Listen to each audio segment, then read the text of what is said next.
দুটো কথা বলবে, একটা নয়। প্রথম কথা হলো এসআইআর। বলি একটু এসআইআরটা কেমন হয়েছে? কিছু লোককে ভোট দিতে দেয়নি, ভোট মিটে যাবার পর সব নাম তুলে দিয়েছে।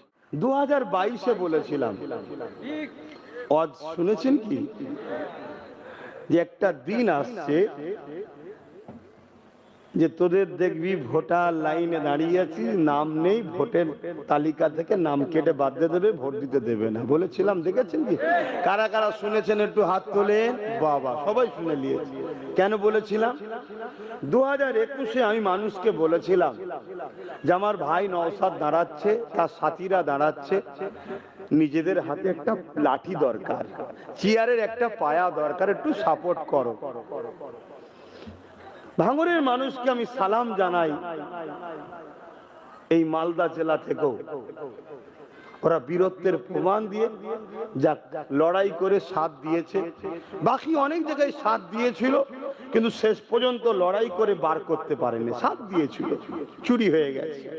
কথা বুঝে আসছে? তাই আমি মনের দুঃখে বলেছিলাম যে একটা দিন আসছে তোদের ভোটার নাম কেটে নেবে, তখন কিন্তু এসে আর কোনো উপায় থাকবে না। আজকে মিলছে তো? এরপরও আমি কটা কথা বলবো, খারাপ লেবেন না তো? আচ্ছা, আমি আমার বাপের সঙ্গে কথা বলতে পারি না? আমি আমার মা ভাই বোনের সঙ্গে কথা বলতে পারি না? এরপরও আমি কটা কথা বলবো। প্রথম কথা হচ্ছে, আরো 12টা বা 11টা বা 12টা রাজ্যে এসআইআর। পশ্চিম বাংলার মতো ক্যাচাল কোন রাজ্যে কিন্তু হয়নি। বিহারে এসআইআর হয়েছে।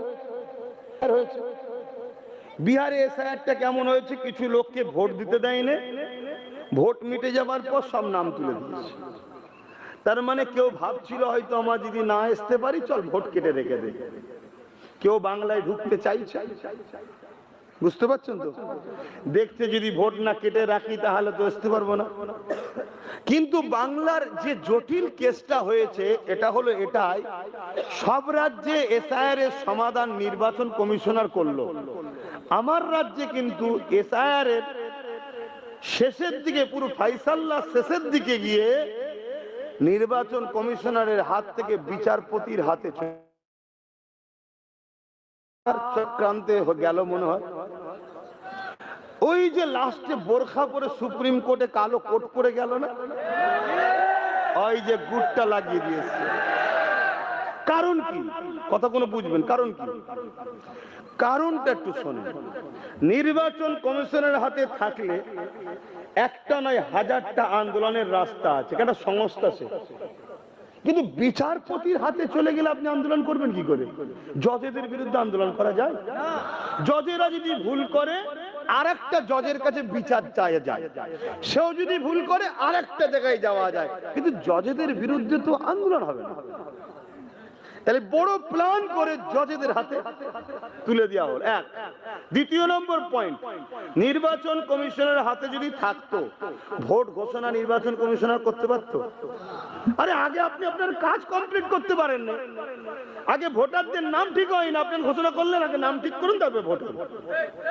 কিন্তু জজ সাহেবের হাতে যখন চলে গেল, জজ সাহেব বলবে ওটা তো আমার কাজ নয়, ভোট কবে হবে না হবে ও নির্বাচন কমিশনের কাজ, আমাকে দিয়েছো, আমি আমার টাইম মতো আমার কাজ যখন হবে করে দেবো। কথা বুঝে আসছে? তাহলে আমাদেরকে কেন্দ্র সরকার তো মিটাতে চাইছে, জানি, এটা সবাই জানেন তো নাকি? কিন্তু যাকে আপন মনে করলাম, সাথী মনে করলাম, দরদি মনে করলাম, মাসিহা মনে করলাম, সে আজকে আমাদের কেমন ফাঁসালো, এটা কি বুঝতে পারছেন? এটা মাথায় ঢুকছে তো? এবারে বলুন কি করা যাবে?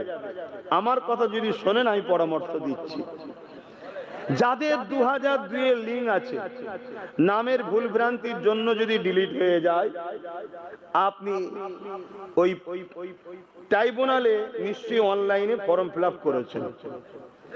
যদি উকিলি সহায়তা লাগে, আপনাদের সন্তান, আপনাদের ভাই, খরচ নিয়ে চিন্তা করতে হবে না, আমি আপনাদের জন্য আছি, সহায়তা করব। আগেও বলেছি, আজও বলছি, একটাই মাত্র ছেলে নওশাদ সিদ্দিকী, এমএলএ ছিল, ইনশাল্লাহ আবার জিতবে ইনশাল্লাহ।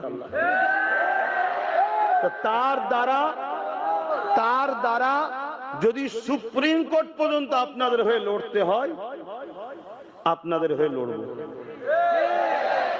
দ্বিতীয় নম্বর কথা, আন্দোলন করুন, আন্দোলন করতে হবে, চুপ করে ঘরে ঢুকে থাকলে হবে না।